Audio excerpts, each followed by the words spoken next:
les frères Taloche tout à l'heure, tu as fait la première partie, c'est ça?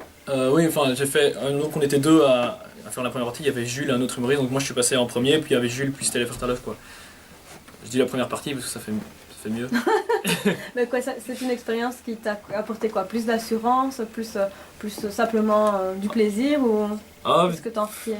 peut-être un peu d'espoir quoi. Je me dis ouais, Ouais. si je suis arrivé jusque là, pourquoi ça ne marcherait pas quoi. Mhm. C'était vraiment une scène très pro où tout était calculé, tout était nickel.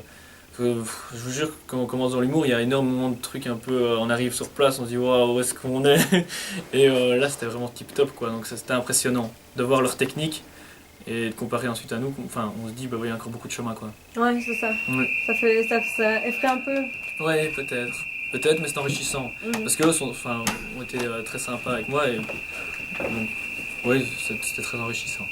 Et donc toi, par rapport à ton écriture, donc tu le disais, tu notes de petites choses, qu'est-ce qui t'inspire en fait? Moi, je m'inspire énormément des choses de la vie qui nous arrivent autour de nous. Parce que un peu ma marque de fabrique, c'est de prendre une situation, de l'exagérer à fond et de mettre à fond. Enfin, j'aime beaucoup jouer sur les ruptures et l'énergie, mettre. Enfin, moi, après un sketch, chaque fois, je suis au bout de ma vie, quoi. J'en peux plus. D'ailleurs, Jess m'a dit, il faudrait que tu te remettes au sport parce que pour le spectacle, ça va pas aller. Et donc voilà, j'aime beaucoup. J'aime beaucoup jouer sur une situation, l'exagérer, et puis les gens se disent ah c'est vrai que ça arrive, mais bon peut-être pas à ce point-là. Mhm. Et quoi, les transports en commun, t'en as beaucoup souffert? Ouais, les transports en commun en fait. Mais justement, l'histoire, parce que je parle dans mon sketch du bus, du train et de la voiture. Tout ça, c'était mon premier sketch à Arsène Caderetto qui parlait en fait du bus qui partait ensuite vers la ville le vendredi soir et qui était bondé. Et de là, j'en ai sorti un sketch qui était vraiment accessible à tout le monde. Et quand j'ai passé mon permis avec ma mère, parce que ma mère est une énorme source d'inspiration pour moi. Elle prendra ça comme elle voudra. Ouais, non, mais je l'aime beaucoup, hein, il faut qu'elle.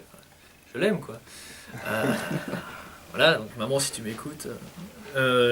Et pour finir, voilà ce sketch, mais c'est un des sketchs qui a fait beaucoup de chemin. Il part.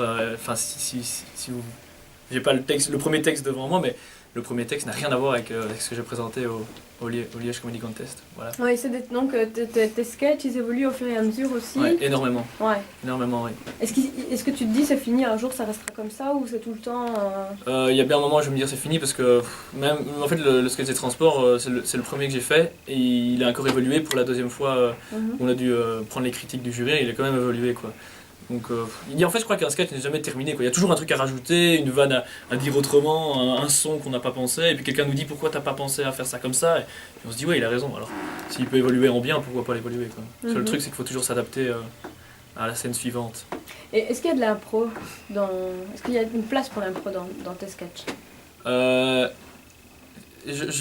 je suis mon texte et dès qu'il y a un truc sur le côté qui se passe, quelqu'un qui tombe, un GSM qui sonne, j'ai un bide ou n'importe quoi, je le prends et je fais une impro direct dessus parce que je crois que quand on essaye de le nier, il y a un GSM qui sonne, on parle plus fort, et tout le monde le voit qu'il y a un malaise quoi. Tandis que, mec, ferme ton GSM, là tout le monde rigole et hop on reprend quoi. Donc je crois qu'il faut. Je crois que le truc c'est d'être sincère avec le public quoi. Dès qu'il y a un malaise, dès qu'on a un trou de mémoire ou que ce soit, c'est de le dire quoi. C'est ça que j'aime beaucoup dans l'humour, c'est qu'on n'est pas comme une scène de théâtre, on doit suivre un texte tip top quoi. Tes projets, tu l'as dit, ton spectacle, l'entièreté de ton spectacle à Bruxelles. Oui, à Bruxelles. Et aussi en fait, on a un projet plus gros autour qui est pris un peu au second degré mais qui est quand même un espoir parce que le spectacle s'intitule Objectif Olympia. Donc l'Olympia c'est une énorme salle à Paris que... Ah, d'où le t-shirt de ta manager l'autre fois. Oui, voilà.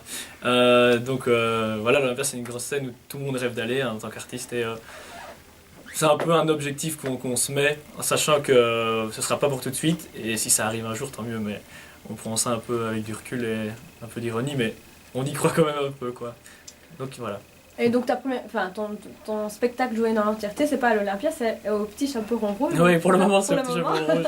Mais le jour où on arrivera à l'Olympia, ce sera toujours Objectif Olympia, quoi. Ouais, c'est ça. Mais, et il dure combien de temps? Enfin, explique-nous un peu où ça se trouve.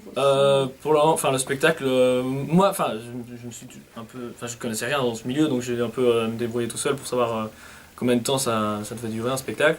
On m'a dit pour un débutant 50 minutes. Moi, je trouve ça un peu court. Alors, d'autres m'ont dit un spectacle normal, c'est 1h15. Et pour les professionnels, c'est 2 heures. Donc, moi, j'ai visé 1h10, 1h15. Quoi. Donc, à mon avis, il fera dans ces eaux-là en fonction de si, enfin, tout ce qui peut arriver dans le spectacle. Quoi. De quoi est-ce que tu parles d'autre que les transports en commun? Que tu peux nous... C'est toujours des thèmes un peu idiots. D'abord, voilà, donc il y a le transport en commun, il y a une scène sur simplement le mariage.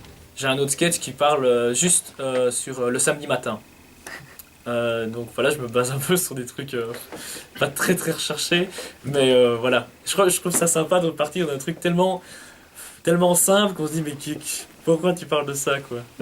Voilà. Le petit chaperon rouge, ça se trouve où? Ça se trouve au Collège Saint-Michel, je pense que c'est sur Montgomery. Je connais pas hyper bien Bruxelles, mais je crois que c'est dans ça. Et voilà. Sinon, allez voir sur internet. Donc c'est le petit chapeau rond rouge. C'est un petit jeu de mots sympa. Et si on veut en savoir plus sur toi, est-ce que tu as un site internet, un Facebook J'ai une page Facebook d'ailleurs qui est sortie il y a une semaine pour Objectif Olympia. Donc ça s'appelle Objectif Olympia Jérémy Leruit. Et j'ai un site internet, c'est jérémyleruit.com. Voilà. Et normalement sur Objectif Olympia, sur la page Facebook et Twitter, il y a tout. Donc, dernière question, Quentin, pourquoi est-ce que les jurés devraient voter pour toi? Ils le verront demain. Voilà.